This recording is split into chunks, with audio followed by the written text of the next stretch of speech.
in tonight's headlines. 15 people have been killed in a fire in a residential building in Nanjing.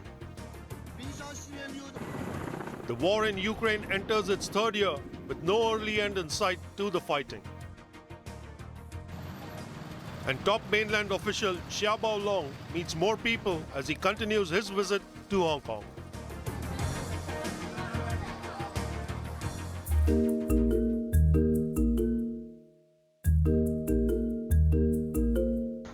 A fire in a residential building in Nanjing has killed at least 15 people and injured 44 others. The blaze broke out on the ground floor where electric bicycles were kept.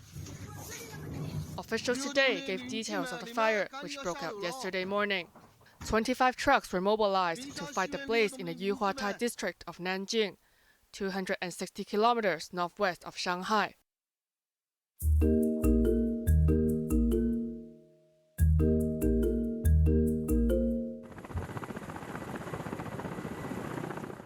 Two years to the day since Russia invaded Ukraine, no immediate end is in sight to the hostilities.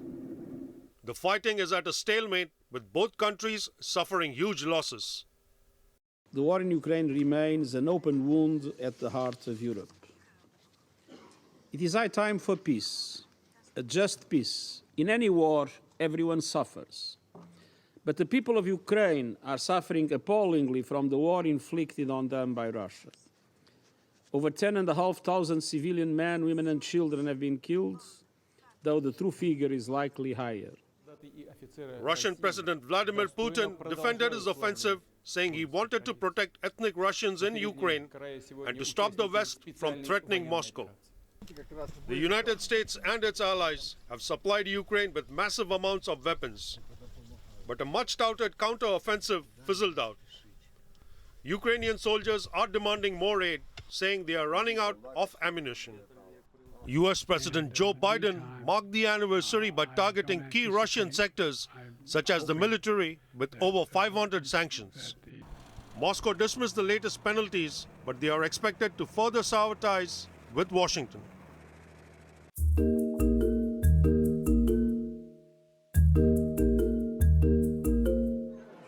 The plight of Palestinians who remained in northern Gaza has worsened.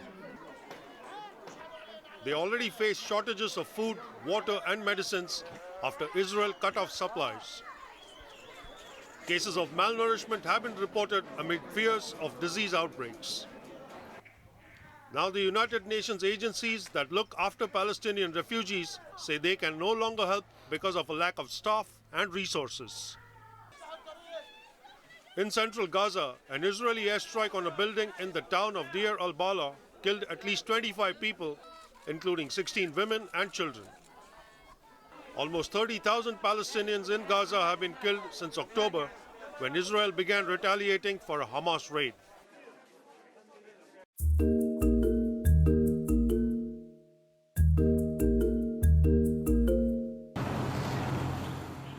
It was another busy day for Xia Baolong as the director of the Hong Kong and Macau Affairs Office continued his visit to the city.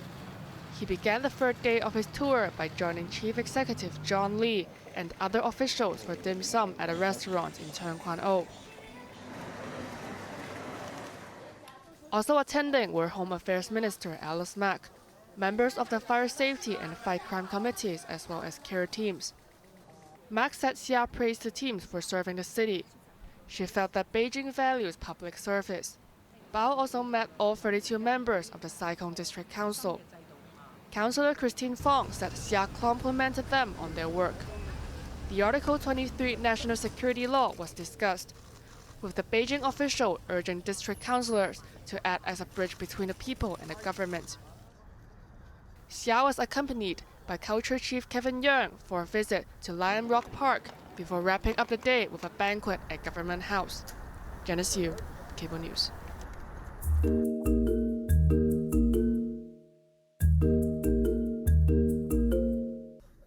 A construction worker has been arrested on suspicion of splashing an unidentified liquid on young women.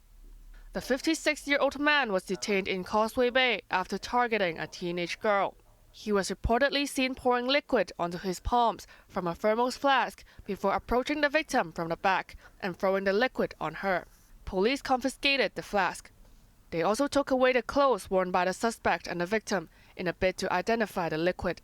More than 80 similar cases have been reported online in recent months. 9 victims said an odorless warm liquid was splashed on their backs, but no suspicious person was seen when they turned around.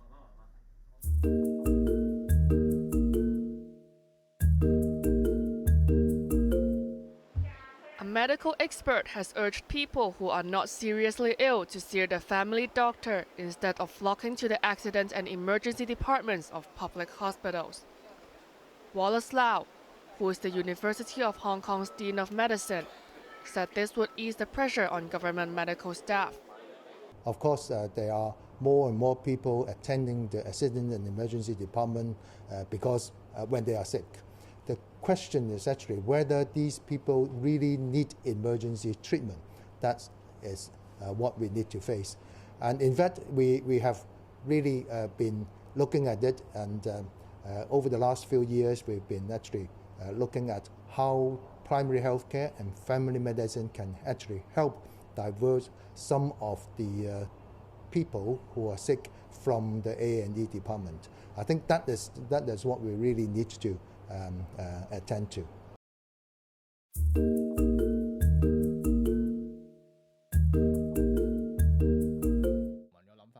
Just days before the financial secretary unveils the budget, a grassroots group has made an appeal on behalf of the less well-off.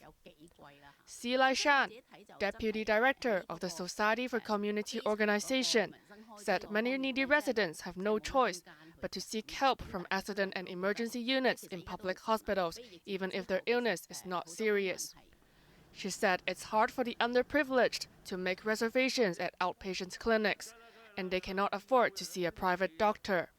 Her group urged the government to allocate resources specifically for the poor and not to increase fees in accident and emergency departments. Xi said if the needy stopped seeking medical treatment because it is unaffordable, the consequences would be more serious. Lawmaker Lo Wai Kwok focused on the ailing property sector and called for the scrapping of stamp duties. He said such a measure would help to revive the real estate market. But the Taxation Institute of Hong Kong said stamp duties, which were introduced years ago to deter property speculation, should not be cancelled all at once. Instead, there should be a step-by-step approach. The Institute also called for a broadening of the tax base to increase revenue. It proposed introducing a value-added tax and a goods and services tax. Janice Yu, Cable News.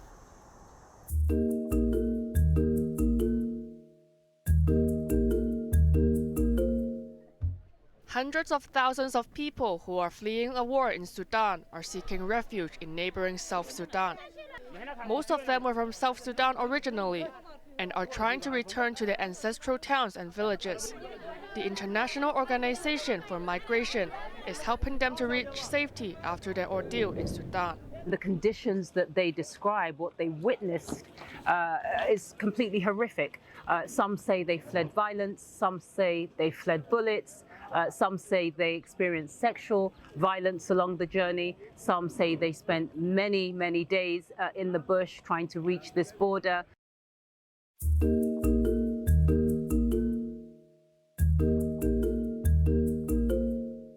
There was a dramatic robbery in the American state of Wisconsin, where a group of teenagers broke into a showroom and drove off with 9 luxury cars worth more than $500,000 US. The daring heist took place in a city close to Milwaukee. One teenager was arrested after crashing the car he stole. 5 other cars were recovered. 9 subjects run out throughout there looking for keys. One person finds where the keys were hidden and then starts to disseminate those throughout his friend. Kids nowadays are becoming more and more brazen to go out and to take a group like this and commit a crime like this.